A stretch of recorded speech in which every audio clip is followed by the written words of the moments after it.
Good afternoon. Today we are going to talk about Chapter 8 on the joints. We just finished up discussing bones, and now we're going to talk about the areas where bones meet each other. The bones of the skull, the bones of the hands, arms, legs, back, everything. There are basically two, characteristics that we talk about when we think about joints. One of them is mobility. So how much movement is there at the joint? Obviously, you can see there's a lot of movement right in the joints of the fingers and the wrist, but not as much movement in the bones of the head, right? The frontal bone attaches to the parietal bone. That is a pretty rigid structure. So not a lot of mobility. And that sort of correlates to the structure of the joint and then the function of that joint. This is for manipulating our environment. This is for protecting the brain. So we have a structure-function relationship that is sort of based on the amount of movement at the joint. Again, go to Mastering if you're not able to open up this Why This Matters video. Just talks about sprained ankles, of which everyone's probably done that. I've done it at least 3 times. So when we talk about a joint, we can also use the word articulation. And an articulation basically means where two bones meet. They will give the bones mobility, or the skeleton mobility when we're talking about appendicular skeleton, and hold the skeleton together, more of a protective structural function. Now, there are 2 classifications. All right, one of them is the structural classification, and the other one is the functional classification. So when we're talking about structure, we're talking about how those bones are held together. And they can be held together sort of 3 ways. One is by fibrous connective tissue. The second way is cartilaginous tissue holding them together. And the other is a synovial capsule or a synovial membrane that holds the bones together. So we'll talk about 3 different structural characteristics: fibrous, cartilaginous, synovial. And they vary in the amount of mobility. Fibrous, right, tight together; cartilaginous, a little bit of movement; and then synovial, freely movable. So the structural and functional characteristics are going to go together. And then, so we have our structural characteristics, what type of material binds them together, how they're held together structurally. Functionally, we also have 3 types. And for the most part, they're going to correlate. A synarthrosis means without movement. So the bones of the skull are attached together by fibrous joints, but also synarthrotic joints, immovable. Amphiarthrotic joints are joints held together only by cartilage. So our cartilaginous joints are predominantly amphiarthrotic, slightly movable. The joint between the ribs and the sternum is an example. And then diarthrotic joints means freely movable. So most of our synovial joints are also going to be diarthrotic. There's a couple that don't fit, but for the most part, fibrous, synarthrotic, cartilaginous, amphiarthrotic, and synovial is diarthrotic, pretty much, with a couple of different exceptions. So we're going to start with our structural groupings and sort of discuss them first. So the fibrous joints, the bones joined by dense fibrous connective tissue. There's no joint cavity. Mostly are immovable or synarthrotic. Sutures, something called syndesmosis and agomphosis. These are the examples. A suture is a fibrous joint, a synarthrotic joint, rigid interlocking bones in the skull. A syndesmosis is where 2 bones are attached by a little short ligament or a little band of fibrous tissue. This is showing the distal tib-fib joint, where the tibia and the fibula are attached together distally near the ankle. Very short ligament, little to no movement. Those 2 bones move as a unit. All right, so it depends, right, on where the syndesmosis is, whether it's synarthrotic or amphiarthrotic. And then agomphosis is a tooth in a socket. The only examples are the teeth in the sockets. And so you'll see on the image to the right, the little white line that goes down under the tooth and up that has those sort of striations in it, right? That's going to be the periodontal ligament. Anyone who's ever had a tooth removed, you can hear it rip, tear, crack, right? You are breaking that ligament. immovable joint. So we have the suture, the syndesmosis, and the gomphosis as examples of fibrous joints. Our cartilaginous joints, joined by cartilage, no joint cavity. So it's bone, cartilage, bone, right? Not highly movable. So these are going to be amphiarthrotic, a little bit of movement. Going to be a synchondrosis and a symphysis. So a synchondrosis, the growth plate is a synchondrosis. The attachment between the ribs and the sternum, right? Here, synchondrosis, all right? So it's hyaline cartilage. Then we have something called a symphysis. And a symphysis is fibrocartilage uniting the bone. So a synchondrosis is hyaline, if I didn't say that before. And a symphysis is fibrocartilage between the vertebrae and between the two bones of the pubic symphysis. Slightly movable, right? They're strong, but they're slightly movable. Then the synovial joints. Now the synovial joints are going to be freely movable joints, almost all of our limb joints. Shoulder, elbow, wrist, fingers, toes, knees, hips, all of those freely movable joints. 6 general features, so it doesn't matter if we're talking about the joint right here, or the joint right here, or the knee, right? They're going to have pretty similar structures, because when we're talking about these bones, they don't interlock like a fibrous joint, or they're not held tightly together. It's actually just 2 bones resting end to end. So something has to keep them from sliding all over the place. So we're going to have a capsule. We're going to have ligaments and tendons and things sort of strengthening those bone-to-bone interactions. So here's the general structure. It doesn't really tell you what that is. Could be the knee joint, could be anything. But you'll notice that the 2 bones are like this and that they don't actually touch each other, right? They're separated by that joint cavity. So we have the 2 bones, we have the joint cavity. All right, and then we have the articular cartilage, obviously at the end, so there's no friction. Then you'll notice on the sort of side, on sort of the right-hand side, there's a fibrous layer, right, to the joint capsule, and then a ligament.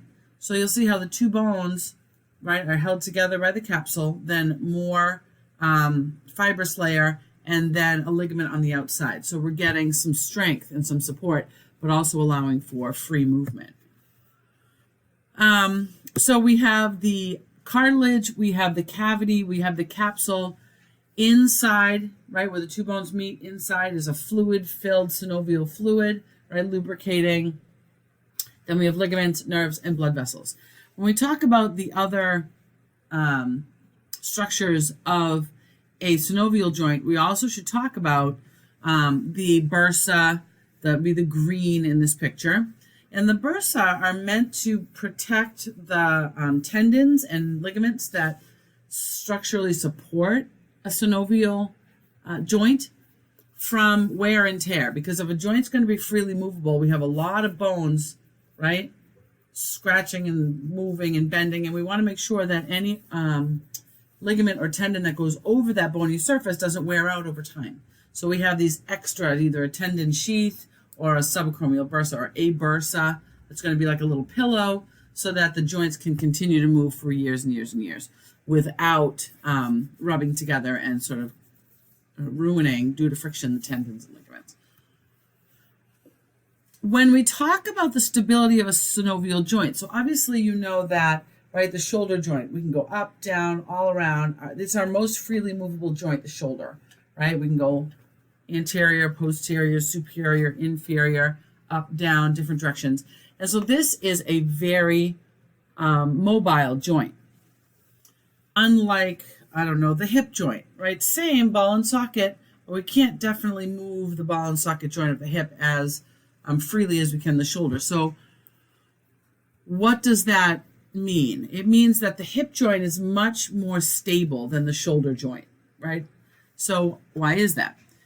Depends on the shape of the surfaces. So when we talk about the shoulder joint, we looked at this in chapter 7, when we looked at the humerus, how it fits into the glenoid cavity, it just sort of rests in there like this. It's not a grip, it's just here, right? But when we saw the femur, when we saw the head of the femur fitting into the acetabulum, you actually see where the bone of the hip joint kind of cradles and wraps around, right? So the shape of the articular surfaces in the hip is a little more stable than in the shoulder. The ligaments, the number of ligaments, the more ligaments, the stronger the joint. And then muscle tone. All right, muscle tone keeps the tendons tight, and the tight tendons mean stable joint. All right, so 3 things that influence the stability of those joints. This table 8.2 is a great place to go to just sort of look over, see what kind of joint it is, what's the structural type, what's the functional type, what kind of movements are allowed. And when you look at these, it's kind of small. But if you go down to, let's say, between the intervertebral joints, it says diarthrotic gliding. Then it says diarthrotic gliding and rotation. Diarthrotic abduction, adduction, circumduction, rotation. All right, all of our joints have specific movements that we're going to go over in a little bit. All right, so this was the upper body and the sort of torso and head. This is the hip and the leg. Again, we see what the joint is, what the bones are that articulate there, the structural type, and then the functional type. And again, notice how they further divide the structural type into ball and socket, hinge, right? So there are different ways in which the bones can come together. A lot of movement, right, can happen at synovial, so that it has been further defined by a structural type and then a functional movement. So movements allowed by the synovial joint. So obviously when I go like this with my arm, that's one thing. When I lift it out laterally, bring it down medially, out to the front, to the back, right, across the body. When I just do this, right, so there are all different types of movements. So when we talk about movements allowed at the synovial joint, they all have names, of course. So we're going to sort of breeze through those. All right. So a gliding movement. A gliding movement usually means that 2 bones are going to slide over each other. So when we do this, right, these bones of the wrist, the carpal bones, are sliding over each other. So it's a gliding movement. A gliding movement. Interesting. Followed. All right. So this is a flexion and extension. Flexion means to close the angle, right? So this is the angle here, and if I close that angle, reduce the angle at a joint. Extension means extend the angle at the joint. So for me to take my head from being flexed up, that was an extension movement. Extension of the arm, right? This is flexion. This is extension. Of the knee, bend the knee is flexion, straighten the knee is extension. She is flexing and extending and then hyperextending at the hip. Here we have flexion and flexion of the arm, extension of the arm and the leg. Now, abduction, lifting away from the body, adduction, bringing towards the body, circumduction, making a cone in space. Right, circumduction is different than rotation, right? Rotation is this, rotation along a certain pivot point, right? Where circumduction is this. So rotation is how you can do this. You can rotate like this, all right? To pronate. So pronate means that the radius and ulna are parallel. I also say supinate means the radius and the ulna are parallel. All right, pronate means radius rotates over. So pronate, palm down. Pronate, palm down. Supinate, palms up, right? S-U-P for supinate, palms up, right? That's supinate. Dorsiflex means to toes up. Plantar flex means to point. So plantar and point both begin with letter P. That usually works. Inversion towards, right, in towards the middle. Eversion out.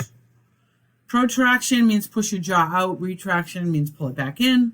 Elevation, jaw up. Depression, jaw down. Opposition means we have the ability to draw 2 body parts together. Usually it's only in reference to the fingers.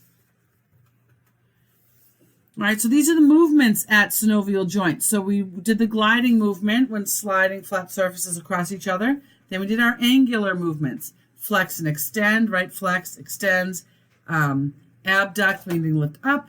Adduct, towards the middle. Circumduct, cone in space. and then rotation around its axis. All right, so those are the movements allowed. All right, so now remember, we're going by mobility is one way to look at things, and structure is another way of looking at things. So we have all these movements that we can do. We can do those movements based on the structure and how those bones articulate together.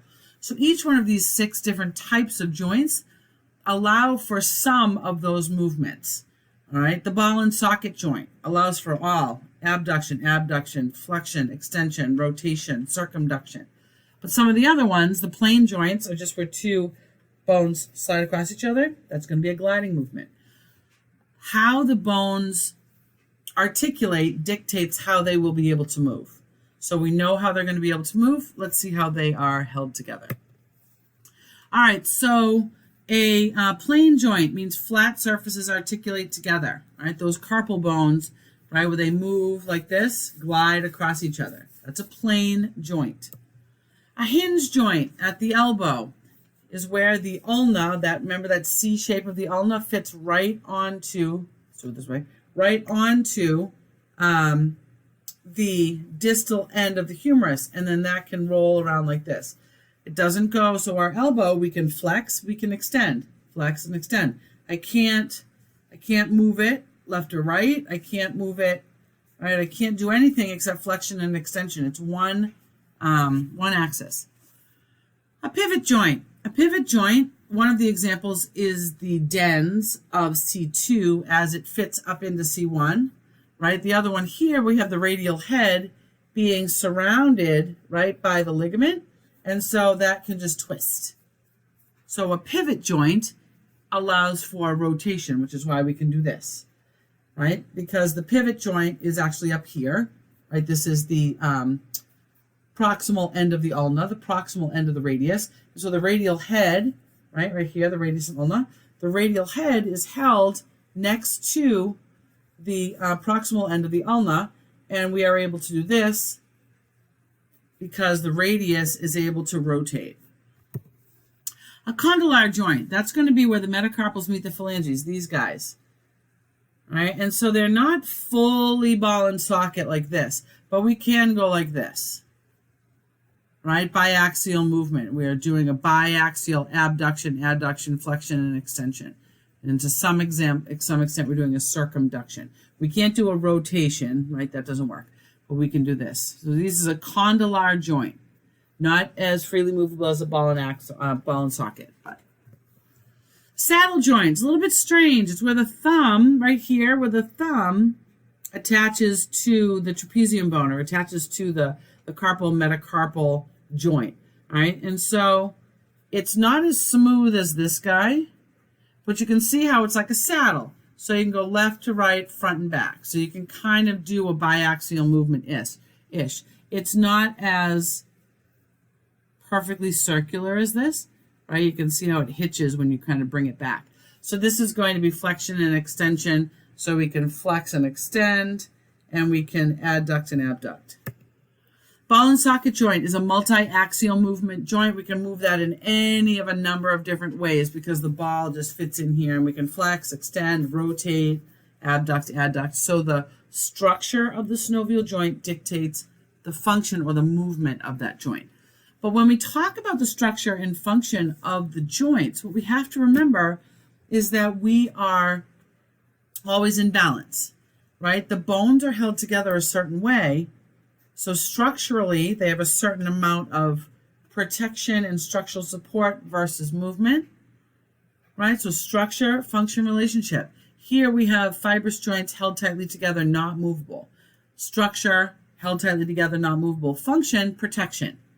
These guys, not held so tightly together, not very protective, but we can move things. But we can also hurt ourselves, dislocate our fingers, bend things back, twist our ankles, hurt our shoulders, all because they are not very stable. So we're compromising stability and movement every time we talk about the structure and function of a joint. All right, so remember that. We have the fibrous, tight together, synarthrotic, cartilaginous, semi-arthrotic, a little bit of movement, synovial, diarthrotic, freely movable in a variety of different ways depending on how the bones articulate, but not very structurally supportive. All right, so we see it's a balance between structurally support and movement when we're talking about joints. All right, so that was a short one. We will pick up, our next unit is going to be on muscle. So stay tuned.